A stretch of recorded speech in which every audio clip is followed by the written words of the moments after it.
जय हिंद दोस्तों। I hope आप लोग अच्छे होंगे और अपनी पढ़ाई बहुत अच्छे से कर रहे होंगे। आज है संडे और संडे को हम लोग लगाते हैं यूपी पुलिस री एग्ज़ाम के लिए मॉक टेस्ट। और हमारा क्या स्कोर रहा है आज के मॉक टेस्ट का, उसका बात करूंगा। और आज के मॉक टेस्ट का सेफ स्कोर क्या हो सकता था उस बारे में बात करूंगा। अगर आप लोग चैनल पे नए हैं तो आप लोग चैनल को सब्सक्राइब कर लें, और वीडियो अच्छा लगे तो वीडियो को अपने दोस्तों के पास शेयर जरूर करना जो यूपी पुलिस की तैयारी कर रहे हैं। और मैं आज के मॉक टेस्ट में मेरा क्या स्कोर रहा है और आज के मॉक टेस्ट का सेफ स्कोर क्या हो सकता था, उन सब चीज़ों के बारे में बात करूंगा। अगर आप लोग चैनल पे नए हैं तो आप लोग चैनल को सब्सक्राइब कर लें। सबसे पहले मैं बात करता हूँ आज मैंने कितना क्वेश्चन अटेम्प्ट किया था। मैंने टोटल आज 139 क्वेश्चन अटेम्प्ट किया था और 11 क्वेश्चन मैंने अनअटेम्प्ट छोड़ दिया था। और अब बात कर लेते हैं सब्जेक्ट वाइज, किस सब्जेक्ट में मैंने कितना क्वेश्चन अटेम्प्ट किया था और किस सब्जेक्ट में मेरा कितना स्कोर रहा है। और उसके बाद बात करूंगा सब्जेक्ट वाइज कितना कितना क्वेश्चन करने लायक आज था। उसके बाद मैं ओवरऑल बात करूंगा कि आज का सेफ स्कोर क्या हो सकता था बॉयज़ के लिए, और गर्ल्स के लिए सेफ स्कोर क्या हो सकता था, और आज का मॉक टेस्ट कैसा था, इजी था, मॉडरेट था, टफ था। उन सारी चीज़ों पे बात करूंगा बाकायदे। और आज मॉक टेस्ट में मुझे कितना समय लगा है और कितना समय लगने चाहिए था और कितना समय की बचत करनी ज़रूरी है हम लोगों को, क्योंकि जो हम लोगों का एग्ज़ाम होगा वो ऑफलाइन होगा और हम लोग ऑनलाइन मॉक टेस्ट देते हैं। तो ऑनलाइन में क्या होता है कि आंसर आता है, हम लोग उस पर ऑप्शन पर क्लिक करके आगे बढ़ जाते हैं। लेकिन हम लोगों को जो ऑफलाइन में जो मॉक टेस्ट देना है, तो ऑफलाइन में सबसे बड़ी बात यह ध्यान देना है कि हम लोगों को, क्योंकि ऑफलाइन में क्या होता है गोला भरना होता है, तो ऑफलाइन में हम लोगों को 20 से 25 मिनट का समय बचा करके चलना चाहिए, तभी हम लोगों का पूरा पूरा पेपर अच्छे से कवर अप हो पाएगा। और अगर हम लोग 20 से 25 मिनट समय नहीं बचा पाएंगे तो हम लोगों से कहीं ना कहीं गोला भरने में मिस्टेक हो जाएगा, और जिसका सही आंसर भी आया रहेगा लेकिन हम लोग गोला कहीं ना कहीं गलती से गलती भर देंगे, जिस कारण से हम लोगों का नंबर कम हो जाएगा। तो सबसे पहले मैं बात करता हूँ मैथ में मैंने कितना क्वेश्चन अटेम्प्ट किया था। मैथ में मैंने टोटल आज 20 क्वेश्चन अटेम्प्ट किया था और 20 क्वेश्चन में मेरा 19 क्वेश्चन सही है और एक क्वेश्चन गलत है। और मैथ में मैं बात कर लेता हूँ, एक क्वेश्चन मेरा कौन सा गलत हो गया है जो सेलिंग मिस्टेक के कारण गलती हुआ है। उसमें एक दिया था कि 200 से 285 तक ऐसी कितनी संख्याएं हैं जो 7 से विभाजित होती हैं। तो इसमें क्या था कि अंतिम संख्या जो 7 से विभाजित होती है, पहली संख्या जो 7 से विभाजित होती है, उसको मतलब उसको घटा करके 7 से भाग दे करके +1 ऐड करना होता है। तो मैंने ये +1 ऐड करना भूल गया था, इसलिए मैंने इसका आंसर लगा दिया था 11, लेकिन इसका राइट आंसर हो जाएगा 12। मैंने +1 करना भूल गया था, कहीं न कहीं सिली मिस्टेक हो गया, तो मेरा ये वाला मैथ में क्वेश्चन गलती हो गया। और अब बात कर लेते हैं सब कि मैंने कितना क्वेश्चन किया रीजनिंग में। तो रीजनिंग में मैंने टोटल आज 54 क्वेश्चन अटेम्प्ट किया था और 54 क्वेश्चन में मेरा 48 क्वेश्चन सही है और 6 क्वेश्चन गलत है और एक क्वेश्चन मैंने अनअटेम्प्ट छोड़ दिया था। तो आइए देखते हैं कौन कौन सा मेरा क्वेश्चन है जो गलती हो गए हैं 6 क्वेश्चन रीजनिंग में। एक गलती हुआ कि स्वदेशी कच्चे तेल की घरेलू मांग इसके उत्पादन की तुलना में ज़्यादा तेज गति से बढ़ रही है, यह वाला क्वेश्चन गलती हो गया है। और एक क्वेश्चन गलती हुआ है, बैग में गेंदों की कुल संख्या का पता लगाएं, जिसमें दिया था बैग में 6 नीली, 10 लाल और 7 पीली गेंद रखी हैं। इस तरह का जो क्वेश्चन था ये वाला क्वेश्चन गलती हो गया है। और एक क्वेश्चन मेरा गलती हुआ है, डिसीजन मेकिंग वाला जो क्वेश्चन था, एक क्वेश्चन वाला गलती हो गया है।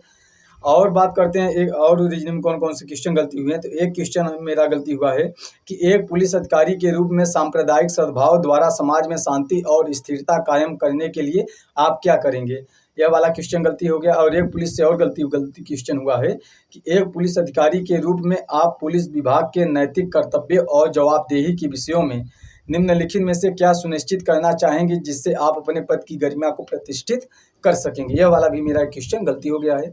और एक क्वेश्चन गलती हुआ है कि पुलिस बल में महिला पुलिसकर्मियों की बड़ी संख्या में भर्ती हो जाने से क्या प्रभाव पड़ेगा, तो यह वाला भी मेरा क्वेश्चन एक गलती हो गया है। और एक क्वेश्चन मैंने जो रीजनिंग में जो छोड़ दिया था वो छोड़ दिया था कि एक कमरे में तिलचट्टे और मकड़ियों की कुल संख्या 65 है, तिलचट्टे और मकड़ियों के पैरों की कुल संख्या 440 है, तो कमरे में मकड़ियों की संख्या ज्ञात करें। तो मैं इसका आंसर इसलिए नहीं कर पाया क्योंकि मुझे पता ही नहीं कि तिलचट्टे में कितने पैर होते हैं। अगर तिलचट्टे में पैरों की संख्या पता होती तो मैं इसका आंसर कर लेता, इसलिए मुझे तिलचट्टे में पता ही नहीं है कि 3 पैर होते हैं, 4, 5, 6 कितने पैर होते हैं मालूम नहीं, इसलिए मैंने क्वेश्चन को छोड़ दिया था। और अब बात करते हैं जीएस। तो जीएस में मैंने टोटल आज 30 क्वेश्चन अटेम्प्ट किया था। 30 क्वेश्चन में मेरा 25 क्वेश्चन सही है और 5 क्वेश्चन गलती है और 8 क्वेश्चन मैंने अनअटेम्प्ट छोड़ दिया था। और अब बात कर लेते हैं मेरा 5 क्वेश्चन कौन कौन से हैं जो क्वेश्चन गलती हुए हैं। एक गलती हुआ है, भारत में वर्तमान राष्ट्रीय आय की गणना का आधार वर्ष है, मैंने इसका आंसर लगा दिया था 2004 और 5, लेकिन इसका राइट आंसर हो जाएगा 2011 और 12। और ये वाला क्वेश्चन रिपीटेड क्वेश्चन है, क्योंकि ये वाला क्वेश्चन किसी एग्जाम में पूछा गया था, जो हाल ही की मॉक टेस्ट में किसी में दिया भी गया था, लेकिन यही कि याद नहीं था क्वेश्चन। हालांकि एक बार ये क्वेश्चन मॉक टेस्ट में दिया गया था। और एक क्वेश्चन है कि ऊनी कपड़े को शरीर को ठंड मौसम में गर्म रखते हैं, ऐसा वे क्यों करते हैं? ये वाला मेरा क्वेश्चन गलती हो गया है। और एक क्वेश्चन मेरा गलती हुआ है जीएस में कि हाल ही में किस देश में चीन की मदद से सबमरीन बेस बनाया गया है? तो इसका मैंने आंसर लगाया था पाकिस्तान, लेकिन राइट आंसर हो जाएगा बांग्लादेश, क्योंकि मैंने करंट अफेयर्स अभी मैं 15-20 दिन से नहीं पढ़ा हूँ, और यह हाल ही का करंट अफेयर्स है हमें लगता है, क्योंकि 15-20 दिन पहले ऐसा कोई करंट अफेयर्स नहीं पढ़ा था। और मैं 15-20 दिन से मेरा तबीयत काफ़ी ज़्यादा ख़राब था, तो मैं नहीं पढ़ पाया रहा हूँ करंट अफेयर्स, तो इसलिए यह हाल ही का करंट अफेयर्स था, लेकिन फिर भी कर दिया था। ये क्वेश्चन गलती हो गया। और एक क्वेश्चन गलती हुआ है आपका था बायोलॉजी का कि साइनोकोबालामीन मतलब किस विटामिन का रासायनिक नाम है? तो मैंने इसका लगा दिया था B6, लेकिन इसका राइट आंसर हो जाएगा B12। हालांकि ये वाला क्वेश्चन मैंने पढ़ा था, लेकिन ये कि मैं अब बायोलॉजी रिवीजन नहीं कर पा रहा हूँ, तो ये वाला क्वेश्चन इसलिए गलती हो गया है। कोई बहुत बड़ा मतलब चीज़ें, बहुत छोटी छोटी चीज़ें गलती हो जा रही हैं, बहुत ज़्यादा दुख होता है। और एक क्वेश्चन मेरा गलती हुआ है जीएस में कि कौन सी अनुसूचित जनजाति बिजनौर जिले में निवास करती है? मैंने इसका आंसर लगा दिया था थारू जनजाति निवास करती है, क्योंकि थारू जनजाति आपका उत्तराखंड में पाया जाता है, तो मैंने सोचा बिजनौर उत्तराखंड के पास में ही है। लेकिन इसका राइट आंसर हो जाएगा माहीगीर जनजाति जो है, यह आपकी बिजनौर में निवास करती है। और अब बात कर लेते हैं हिंदी। तो हिंदी में मैंने टोटल आज 25 क्वेश्चन अटैम्प्ट किया था, और 25 क्वेश्चन में मेरा 26 क्वेश्चन सही है और 9 क्वेश्चन गलती है, और 2 क्वेश्चन मैंने अनअटेम्प्ट छोड़ दिया था। और अब बात कर लेते हैं मेरा हिंदी में कौन कौन से क्वेश्चन हैं जिसे मैंने अनअटेम्प्ट छोड़ दिया था। एक छोड़ दिया था महादेवी वर्मा का प्रथम काव्य संग्रह कौन सा है? और एक क्वेश्चन मैंने हिंदी में छोड़ दिया था कि रंग बरसे भीगे चुनर वाली रंग बरसे गीत के रचनाकार कौन है? तो ये वाला भी क्वेश्चन मैंने छोड़ दिया था। और मेरा कौन सा 9 क्वेश्चन जो है हिंदी में, आज हिंदी में बहुत सारे मतलब 5-6 क्वेश्चन ऐसे हैं जो बहुत सिली मिस्टेक हो गए हैं कहीं ना कहीं, या रिवीजन न कर पाने के कारण, इसलिए मेरा आज का स्कोर थोड़ा सा डाउन आपको देखने को जरूर मिलेगा। लेकिन जो इसके पहले मॉक टेस्ट हुआ था उससे मेरा आज के मॉक टेस्ट में स्कोर जरूर बढ़ा है। तो इसमें एक गलती हुआ है कि बोध शब्द का समानार्थी शब्द कौन सा है, और एक गलती हुआ है कि नवीन शब्द का जो विपरीतार्थक शब्द कौन सा है, और एक गलती हुआ है कि जिसकी आशा न की गई हो। मैंने इसका आंसर लगा दिया था आशातीत, लेकिन इसका आंसर हो जाएगा अप्रत्याशित। और बात कर लेते हैं हिंदी में मेरा कौन सा क्वेश्चन गलती हुआ है। एक क्वेश्चन मेरा हिंदी में गलती हुआ है कि शुद्ध वाक्य जो था कि वो वाला क्वेश्चन गलती हुआ है, और एक क्वेश्चन जो था कि वर्तनी वाला जो था यानी और यानी, मतलब यानी में बड़ी की मात्रा और यानी में एक छोटी की मात्रा था, मुझसे ये वाला क्वेश्चन एक गलती हो गया है। और एक था कि कुसुम का विशेषण कौन सा है, ये वाला भी मेरा क्वेश्चन गलती हो गया है। और एक क्वेश्चन गलती हो गया कि अनुपसर्ग का प्रयोग किसमें किया गया है। तो इसमें मुझे 2 में कन्फ्यूजन था, एक अनुपम में, दूसरा अनुगमन में। तो मतलब अब 2 में एक ऑप्शन लगाना था, क्योंकि 50-50 का चांस बन रहा था। तो 50-50 की चांस जब भी बने तो आप लोग तुक्का जरूर लगा दें, क्योंकि 50-50 में ज़्यादातर चांस सही और गलत दोनों होने की संभावना बराबर रहती है, तो आप लोग तुक्का लगा सकते हैं। तो ये वाला मैंने इसलिए लगा दिया था अनुपम, लेकिन इसका राइट आंसर हो जाएगा अनुगमन। और एक क्वेश्चन गलती हुआ है कि किस बात, जो गद्यांश था उसमें किस बात की महत्व को बताया गया है। मैंने इसका आंसर लगा दिया था जीवन, लेकिन इसका राइट आंसर हो जाएगा कि श्रम को महत्व को बताया गया है। और एक क्वेश्चन मेरा गलती हो गया हिंदी में जो साहित्य वाला था कि हार की जीत कहानी के कहानीकार कौन है। तो हमने इसका आंसर लगा दिया था कमलेश्वर, लेकिन इसका राइट आंसर हो जाएगा सुदर्शन।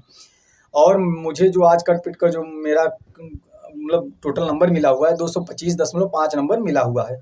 मेरा 118 क्वेश्चन सही था और 21 क्वेश्चन गलती था, और 11 क्वेश्चन मैंने अनअटेम्प्ट छोड़ दिया था। और अब बात कर लेते हैं सब्जेक्ट वाइज, किस सब्जेक्ट में कितना कितना क्वेश्चन करने लायक था। तो आज मैथ की बात करें तो मैथ में 18-19 क्वेश्चन हर कोई आराम से कर सकता था, रीजनिंग में 45+ हर कोई कर सकता था, जीएस में 25 के प्रॉक्स में हर कोई कर सकता था।